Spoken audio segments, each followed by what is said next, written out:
Welcome to the Achilles Hypnosis Podcast, episode number 4. Today we're going to be talking about suicide and suicide prevention. I've deemed this a very important topic, thus making it one of the first things that we talk about before I put out the interviews, because I've already interviewed Martha Harrison and Jenny Lynn McKinnon, who are hypnotherapists here in Utah. Jenny Lynn is specialized in fertility as well as pain management, especially for MS, because she's been through that herself. And Martha, she's very good certified instructor, and she also works with a ton of people as well, the bread and butter clients, as you would say. And while we're on the subject, those will be being put out here pretty soon. Just so you're aware, if we're lucky, I'll make number 5 Jenny Lynn McKinnon's interview, or Martha's. It just depends. I guess we'll find out. Anyway, back to what we were talking about originally: suicide prevention. Suicide prevention, to me, right now is kind of lopsided. What I mean by lopsided, when we talk about suicide prevention in schools, when I was taught, you don't elicit the word suicide. You don't say kill yourself. You don't tell them go do it. You probably shouldn't. But learning from my point as a hypnotherapist, as a consulting hypnotist, I'm not hypnotherapist, consulting hypnotist. If they're so in that state and they believe that they just want to be recognized more or less, they just want attention, and that's mostly what suicides are, is to get attention, and they just go a little too far. They just need a little extra love and care. And sometimes you have to break that rapport with them if you're working with them as a client, being a hypnotist of any sort. We need to break rapport with them. If they're you tell them, you need to get over this. It's like, you can get over this. No, I can't. If they keep saying no, no, no, and you keep telling them yes, yes, yes, give them a no. Well, then why haven't you? Or, if you believe that, why haven't you killed yourself already? Yeah, it's kind of harsh, but it works. Trust me, it has worked. Miracles. I've talked down at least 2 people. I know 2 people. Yeah, it works for 2 people, Taylor. Yeah. Well, guess what? That's 2 people that have survived, that have noticed that they were making decisions for themselves that they shouldn't be doing, and they readjusted their lives. So think about that. Yeah, it's just 2, but yeah, it is 2 people. Every person counts. Another thing, I've been learning graphology from Mike Mandel. I took his course online for the graphology, and one of the major things that points out a person who will commit suicide doesn't need attention and might just do it out of the blue is when they write normally for the most part, and then there's this one line out of the whole entire page that just, on the end of the line, it slants. I'll have to show you in a post on Instagram, so I'll do that later tonight. And yeah, that scared me. That scared me enough that I looked for it in the writing of me, my wife, and everyone that I cared about, to make sure that they don't have that, because we don't need that in our lives. And again, suicide prevention.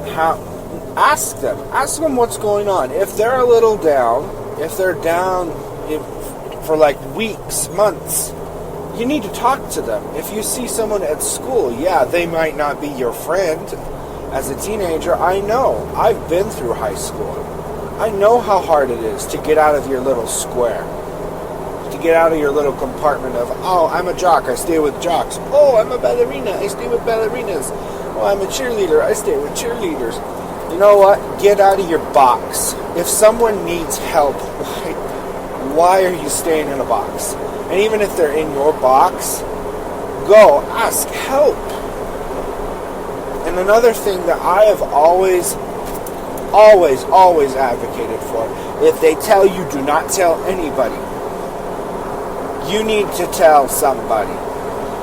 Okay? As a member of the Church of Jesus Christ of Latter-day Saints, I believe in the Ten Commandments. One of the Ten Commandments says, thou shalt not bear false witness. Or, translation, don't lie. Don't lie to other people.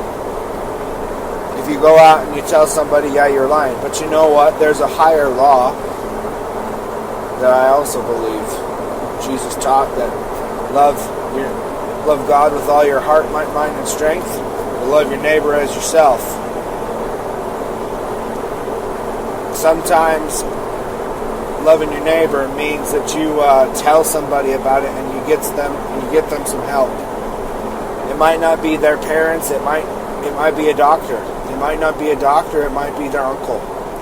Know their situation to help them out. And with hypnosis, as I am a certified consultant hypnotist, what would I do to help somebody with suicidal tendencies?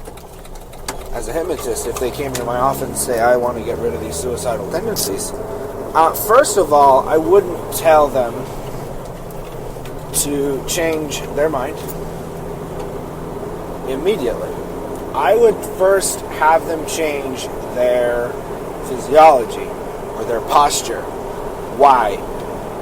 Because when someone's depressed, and when they're usually depressed, they have suicidal thoughts. If they're suicidal and they are depressed, they're hungover. They're leaning. They look like they look like Quasimodo, the Hunchback of Notre Dame. They're bent over. They have tears in their eyes. They're all laying low. They don't even look you in the face. And you tell them and you get them. I might physically move them if they cannot move themselves. I will make sure that they stand up straight like a soldier. And have them stand there for a minute. Because the physiology is so important. I learned that from David Schneider. Physiology, a lot of people do not have control of their emotions all the time. Especially when they're hunched over. I have found that out myself. I'm working on the control of my emotions and my brain. But right now, my physiology has a bit of control. And I use that physiology to the best of my ability to make sure I get the best state possible. So I change their state first with suicidal tendencies, and maybe they will. And I think that most of the time, that's what I did with the other two. It took about 10 minutes, but they came out of the state. And then afterwards, with those two that I worked with, we worked with basic hypnosis. I didn't regress them back to when they were a child or when they felt depressed first. I don't believe in full regression. I don't believe in the actual regression to the initial sensitizing event. There are times I probably there are times when I've used it and it has gone wrong. There are other times that I've used it and it's gone right. I just don't believe that it's a for everyone situation.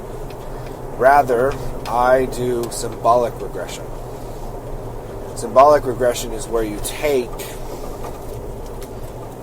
you say these are the feelings that you have, and all those memories are there. And this is what you transform it into. It could be a tree. For example, I have a book that's going to be coming out after, probably within a year. I'm writing the scripts for it now. like to plan ahead. So one of the scripts that I've been writing is a tree. You have a tree, and that tree is the manifestation of the behaviors that you've been having. So, for example, smoking. So, if we have a smoker there, we say this tree is the manifestation of you smoking and doing all these things that you don't want to have happen anymore. So, cut down the tree. We cut down the tree, we get rid of the tree. But the trunk is gone. Now the roots are there. So then we say, this is the real problem. These are the feelings that you've been having, and all the memories there. We need to get rid of these feelings and change those memories. And so what do? We pull it out and we change it first. We burn it. We change it to what it needs to be, and then we get rid of it. We get rid of the ideas. So it's a little more in depth, but more or less that's what it is. And that's pretty much the basis of what I do with suicidal people. And then I do a lot of ego strengthening, or have them look themselves in the mirror, and the mirror tells them what a good person they are, and all these nice things and talents that they have. And finally, they transform the mirror. It becomes a regular mirror, and then they have to tell themselves the same thing, because it just flip-flops. So, that's enough of technique. But really, my brothers and sisters, suicide can be avoided. How can suicide be avoided? By knowing the person and being connected with people. And we quit worrying about what other people think. That if we are involved with some other person, that we are a scapegoat, an outcast, or if we associate with outcasts, we're a bad person, or we like taking in strays. Nonsense. A good heart is a good heart. And good hearts, the worst thing that can happen, where someone can say to a good heart, and a good heart take it into heart, is that someone says that they're not a good person anymore for doing the right thing, where good becomes evil. That's the worst thing that could happen, for good men to do nothing. So do something. Do something for your fellow man. Notice what's going on for them. Notice. Just notice. I'm going to end with a story of a kid that I was a missionary for the Church of Jesus Christ of Latter-day Saints in North Carolina. And this kid, he gave a talk, a speech in church. And how it went was, he sat by this person on the bus, and he just noticed, and he felt an impression that he needed to talk to him. He needed to just say hi. But then he's like, I don't need to do that. And then kept going, and kept giving himself excuses for himself, excuses that, oh, I don't belong with that person, oh, he's not my friend, why should I do anything about it? He had this voice tell him that for 2 to 3 weeks, so 10 to 15 days, and the 4th week he did not show up. He thought one day it's like, oh, he's just missing a day.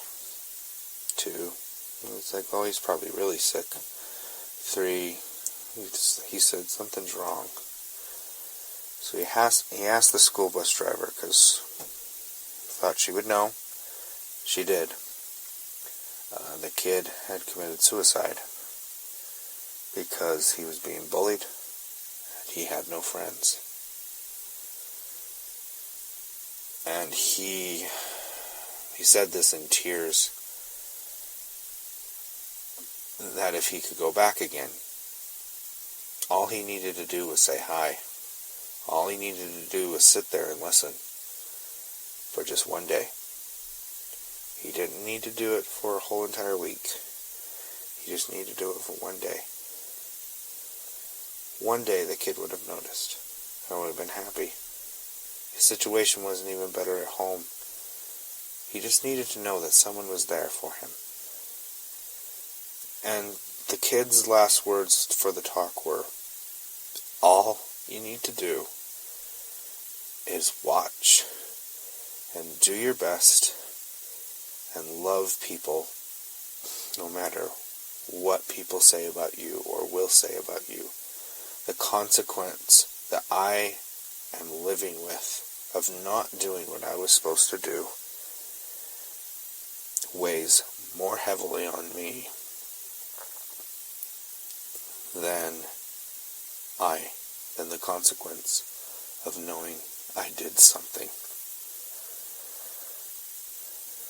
So, remember that. Remember that there are many means by which we can help suicide people get over themselves and come back into the world in happiness. Just remember that. Thank you for listening to the Achilles Hypnosis podcast. I will be putting out another episode here for number 5, 6, and 7. And then after that, we're just going to do it weekly, and I'll tell you the day on number 7, what day I'll be posting, whether it's Monday, Tuesday, Wednesday, Thursday, Friday, or Saturday. I will not post on Sunday, just so you know. I'll let you know on episode number 7. Okay, thank you for listening. I'm Taylor Lancaster, certified consulting hypnotist with Achilles Hypnosis. Have a great day.